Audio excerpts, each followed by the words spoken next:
মৰমৰ ছাত্ৰ ছাত্ৰীসকল, কেপচুল কোচিং চেণ্টাৰ ইউটিউব চেনেললৈ তোমালোকক আজি পুনৰবাৰ স্বাগতম। আজি আমি আলোচনা কৰিম নৱম শ্ৰেণীৰ সমাজ বিজ্ঞানৰ ৰাজনৈতিক অধ্যায়ৰ দ্বিতীয় অধ্যায় চৰকাৰৰ প্ৰকাৰ আৰু শ্ৰেণী বিভাগ। তো ইয়াৰ সকলো পাঠভিত্তিক প্ৰশ্ন উত্তৰ, MCQ আৰু অতিৰিক্ত কিছুমান প্ৰশ্ন উত্তৰ আলোচনা কৰিম। তো ইয়াৰ অনুশীলনীত 1 নম্বৰত দিয়া আছে চৰকাৰ শ্ৰেণী বিভাজন কৰা প্ৰথম গৰাকী ৰাজনৈতিক দাৰ্শনিক কোন? তো ইয়াৰ উত্তৰত তোমালোকে লিখিবা চৰকাৰৰ শ্ৰেণী বিভাজন কৰা প্ৰথম গৰাকী ৰাজনৈতিক দাৰ্শনিকৰ নাম হ'ল প্লেটো। তাৰপিছত 2 নম্বৰ প্ৰশ্নত দিয়া আছে বৰ্তমান বিশ্বৰ আটাইতকৈ জনপ্ৰিয় চৰকাৰ কোনবিধ? তো ইয়াৰ উত্তৰত তোমালোকে লিখিবা বৰ্তমান বিশ্বৰ আটাইতকৈ জনপ্ৰিয় চৰকাৰ হ'ল সাংসদীয় পদ্ধতিৰ চৰকাৰ। তাৰপিছত 3 নম্বৰ প্ৰশ্নত দিয়া আছে সাংসদীয় পদ্ধতিৰ চৰকাৰ থকা ৰাষ্ট্ৰ এখনৰ নাম লিখা। তো ইয়াৰ উত্তৰত তোমালোকে লিখিবা সাংসদীয় পদ্ধতি চৰকাৰ থকা ৰাষ্ট্ৰ এখনৰ নাম হ'ল ইংলেণ্ড। তাৰপিছত 4 নম্বৰ প্ৰশ্নত দিয়া আছে সাংসদীয় পদ্ধতিৰ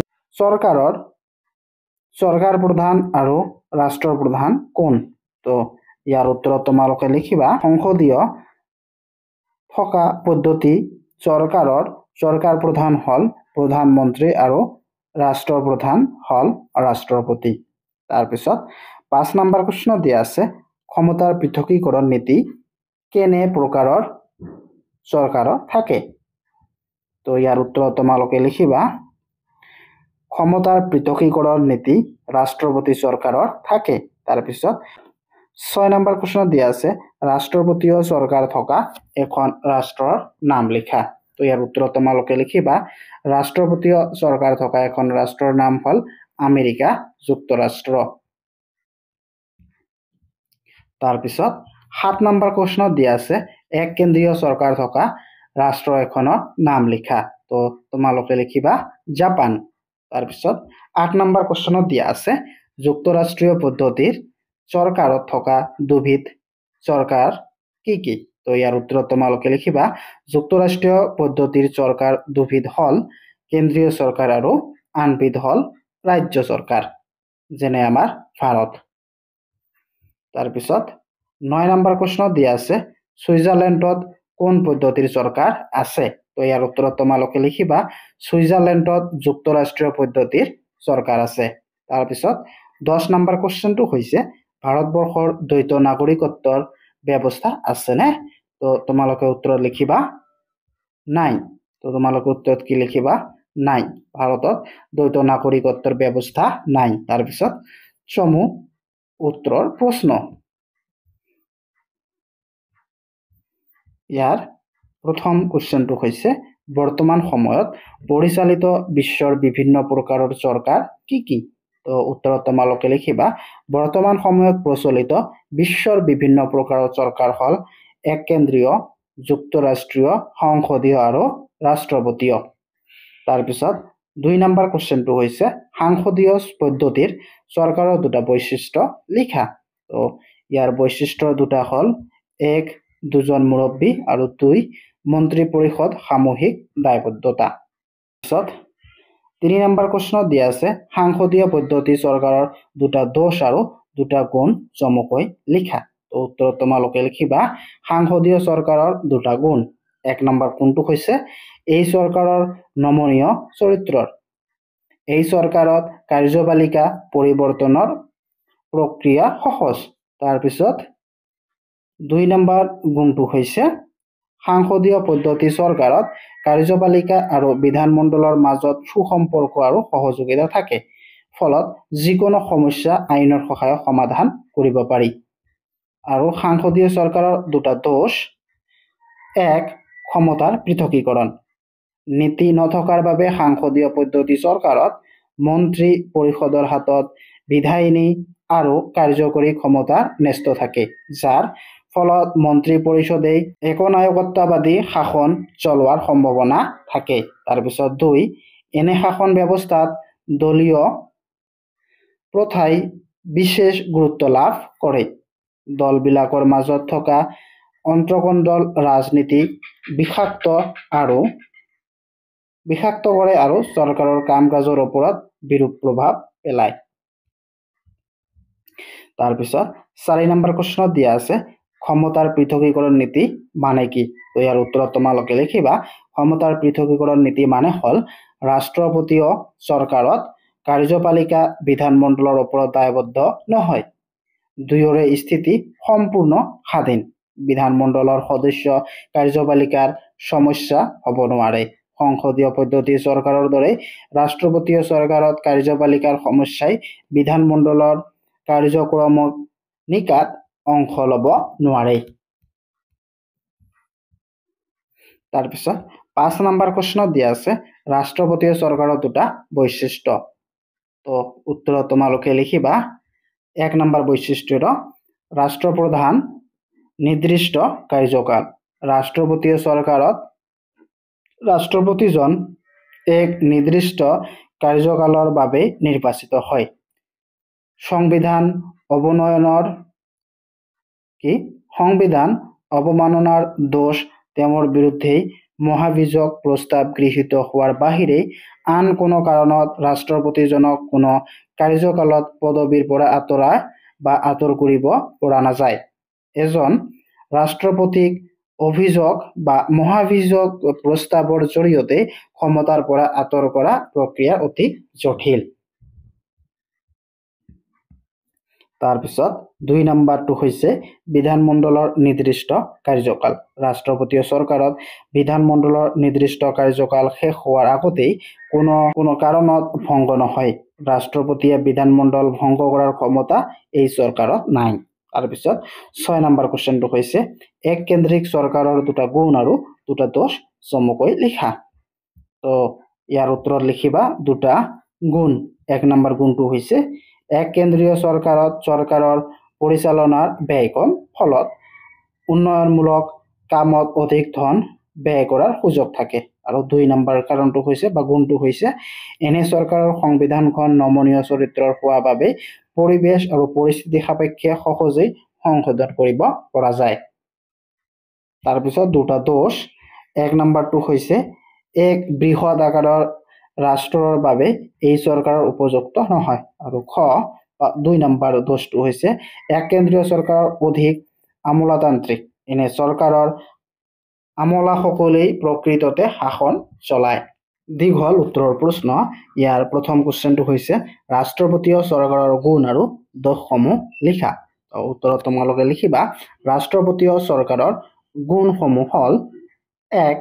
ৰাষ্ট্ৰপতীয় চৰকাৰত ৰাষ্ট্ৰপতিজন এটা নিৰ্দিষ্ট কাৰ্যকলাপৰ বাবে নিৰ্বাচিত হোৱা বাবে আৰু সহজেই তেওঁক পদবীৰ পৰা আঁতৰ কৰিব নোৱাৰাৰ বাবে চৰকাৰখন স্থায়ী হয়।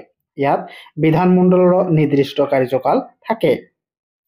তাৰপিছত 2 নম্বৰ গুণটো হৈছে ক্ষমতাৰ পৃথকীকৰণ ব্যৱস্থাৰ বাবে চৰকাৰৰ তিনিওটা অংগই স্বাধীনভাৱে কাম কৰাৰ সুযোগ পায়। উল্লেখযোগ্য যে এই চৰকাৰত অৱৰোধন আৰু সন্তোলন অৰ্থাৎ চেক এণ্ড বেলেঞ্চ নীতি থকা বাবে চৰকাৰৰ কোনো অংগই স্বেচ্ছাচাৰী হ'ব নোৱাৰে। 3. এনে চৰকাৰ জৰুৰীকালীন অৱস্থাৰ বাবে অতি উপযোগী, যিহেতু চৰকাৰৰ প্ৰকৃত ক্ষমতা ৰাষ্ট্ৰপতিজনৰ ওপৰত কেন্দ্ৰীভূত হৈ থাকে। গতিকে জৰুৰীকালীন অৱস্থাত অতি সহজেই যিকোনো সিদ্ধান্ত ক্ষীপ্ৰভাৱে লোৱাত সহজ হয়। তাৰপিছত 4. কাৰ্যপালিকা শক্তিশালী হোৱা বাবে এনে চৰকাৰৰ দেশৰ ঐক্য আৰু সংহতি সহজে ৰক্ষা কৰিব পাৰে। 5. যুক্তৰাষ্ট্ৰীয় চৰকাৰৰ ৰাজনৈতিক দলৰ প্ৰভাৱৰ পৰা মুক্ত হোৱা বাবে প্ৰতিজনেই কাৰ্য সম্পাদন কৰাৰ ক্ষেত্ৰত সাংসদৰ সংখ্যাগৰিষ্ঠতা সমৰ্থনৰ ওপৰত নিৰ্ভৰ কৰিব নালাগে। 5 নম্বৰ যুক্তৰাষ্ট্ৰীয় চৰকাৰৰ ৰাজনৈতিক দলৰ প্ৰভাৱৰ পৰা মুক্ত হোৱাৰ বাবে ৰাষ্ট্ৰপতিজনে কাৰ্য সম্পাদন কৰাৰ ক্ষেত্ৰত সাংসদৰ সংখ্যাগৰিষ্ঠতা সমৰ্থনৰ ওপৰত নিৰ্ভৰ কৰিব নালাগে। তাৰপিছত ৰাষ্ট্ৰপতি চৰকাৰৰ দোষসমূহ হ'ল 1. ৰাষ্ট্ৰপতীয় চৰকাৰত ৰাষ্ট্ৰপতিজন বিধানমণ্ডলে নিয়ন্ত্ৰণ কৰিব নোৱাৰে বাবেই চৰকাৰে স্বেচ্ছাচাৰী হোৱা আশংকা থাকে। 2. ক্ষমতাৰ পৃথকীকৰণ নীতিৰ বাবেই ৰাষ্ট্ৰপতিয়ে চৰকাৰত কাৰ্যপালিকা আৰু বিধানমণ্ডলৰ মাজত সংযোগিতা নাথাকে। সামগ্ৰিকভাৱে ই দেশৰ প্ৰশাসনত বিৰূপ প্ৰভাৱ পেলায়। তাৰপিছত 3 নম্বৰ, ৰাষ্ট্ৰপতিয়ে চৰকাৰৰ অন্যতম বৈশিষ্ট্য হৈছে ইয়াৰ অনমনীয় সংবিধান। সংবিধানখন অনমনীয় হ'লেই পৰিৱৰ্তিত পৰিৱেশ আৰু পৰিস্থিতিৰ সংবিধানখন সংশোধন কৰাত জটিলতা আহে। 4. ৰাষ্ট্ৰপতি চৰকাৰত কাৰ্যপালিকা আৰু বিধানমণ্ডলৰ ভিন্ন ৰাজনৈতিক দলৰ হ'লেই ৰাজনৈতিক সংকট সৃষ্টিৰ সম্ভাৱনা অধিক। 5. এই চৰকাৰত মন্ত্ৰিত্ব লাভৰ ক্ষেত্ৰত ব্যক্তিগত অনুগত্য যোগ্যতা আৰু অভিজ্ঞতাতকৈ অধিক গুৰুত্ব লাভ কৰাৰ সম্ভাৱনা থাকে। 2 নম্বৰ কুৱেশ্যনটো হৈছে সাংসদীয় পদ্ধতি চৰকাৰৰ বৈশিষ্ট্যসমূহ লিখা। তো ইয়াৰ উত্তৰত তোমালোকে লিখিবা ক 2জন মুৰব্বী। এই চৰকাৰৰ 2জন মুৰব্বীৰ ব্যৱস্থা আছে। এজন প্ৰকৃত কাৰ্যপালিকা আৰু আনজন নামমাত্ৰ কাৰ্যপালিকা। প্ৰধানমন্ত্ৰীৰ নেতৃত্বত মন্ত্ৰী পৰিষদ হ'ল প্ৰকৃত কাৰ্যপালিকা আৰু ৰাষ্ট্ৰপ্ৰধানজন ৰজা ৰাণী বা ৰাষ্ট্ৰপতি নামমাত্ৰ কাৰ্যপালিকাহে। খ কাৰ্যপালিকাৰ সদস্যসকল বিধানমণ্ডলৰ সদস্য। এই চৰকাৰৰ কাৰ্যপালিকা অৰ্থাৎ মন্ত্ৰী পৰিষদৰ সদস্যসকল বিধানমণ্ডলৰ সদস্য। গ বিধানমণ্ডল আৰু কাৰ্যপালিকাৰ ওপৰত সম্বন্ধ। সংসদীয় পদ্ধতিৰ চৰকাৰৰ বিধানমণ্ডল আৰু কাৰ্যপালিকাৰ সম্পৰ্ক নিবিড়। খ মন্ত্ৰী পৰিষদ বিধানমণ্ডল ওচৰত দায়বদ্ধ। সংসদীয় পদ্ধতিত চৰকাৰৰ কাৰ্যপালিকাৰ সকলো কাম কৰাৰ বাবে বিধানমণ্ডলৰ ওপৰত দায়বদ্ধ থাকে। বিধানমণ্ডলেই অনাস্থা প্ৰস্তাৱ গ্ৰহণ কৰিলেই মন্ত্ৰী পৰিষদে পদত্যাগ কৰিবলৈ বাধ্য হয়। অংগ মন্ত্ৰী পৰিষদৰ সামূহিক দায়বদ্ধতা। এই চৰকাৰত মন্ত্ৰী পৰিষদখন সামূহিকভাৱে বিধানমণ্ডলৰ ওপৰত দায়বদ্ধ হয়। মন্ত্ৰী পৰিষদ এজন সদস্যৰ ব্যৰ্থতাৰ বাবেই সকলো সদস্য দায়বদ্ধতা হয়। তাৰপিছত 3 নম্বৰ কুৱেশ্যনত দিয়া আছে যুক্তৰাষ্ট্ৰীয় পদ্ধতি চৰকাৰৰ বৰ্তমান কিয় জনপ্ৰিয় হৈছে উদাহৰণসহ আলোচনা কৰা। তো উত্তৰত তোমালোকে লিখিবা যুক্তৰাষ্ট্ৰীয় পদ্ধতি চৰকাৰ বৰ্তমান কিয় জনপ্ৰিয় হৈছে উদাহৰণসহ আলোচনা কৰা হ'ল। তো 1 নম্বৰটো হৈছে ক্ষমতাৰ বিকেন্দ্ৰীকৰণ। কেন্দ্ৰীয় চৰকাৰ আৰু অংগৰাজ্যবিলাকৰ চৰকাৰৰ মাজত ক্ষমতাৰ ভাগ বিতৰণ যুক্তৰাষ্ট্ৰীয় চৰকাৰৰ প্ৰধান বৈশিষ্ট্য। 2 ক্ষমতাৰ পৃথকীকৰণ। যুক্তৰাষ্ট্ৰীয় চৰকাৰত চৰকাৰৰ 3টা অংগ কাৰ্যপালিকা বিধানমণ্ডল আৰু ন্যায়পালিকা নিজৰ নিজৰ কৰ্মক্ষেত্ৰত স্বাধীন এটা আনটোৰ পৰিপূৰক নহয়। তাৰপিছত 3 লিখিত আৰু দৃঢ় সংবিধান। যুক্তৰাষ্ট্ৰীয় চৰকাৰৰ সংবিধানখন হ'ল লিখিত সংবিধান। এই সংবিধানখন অনমনীয় অথবা দৃঢ়। এই সংবিধানখন সংশোধন কৰা পদ্ধতি অতি জটিল। আৰু 4 2 প্ৰকাৰৰ চৰকাৰ। যুক্তৰাষ্ট্ৰীয় চৰকাৰত 2 ধৰণৰ চৰকাৰ থাকে।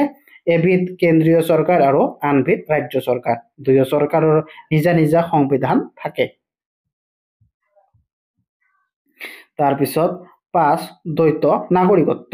যুক্তৰাষ্ট্ৰীয় চৰকাৰত থকা ৰাষ্ট্ৰত জনসাধাৰণে 2বিধ নাগৰিকত্বৰ উপভোগ কৰিব পাৰে।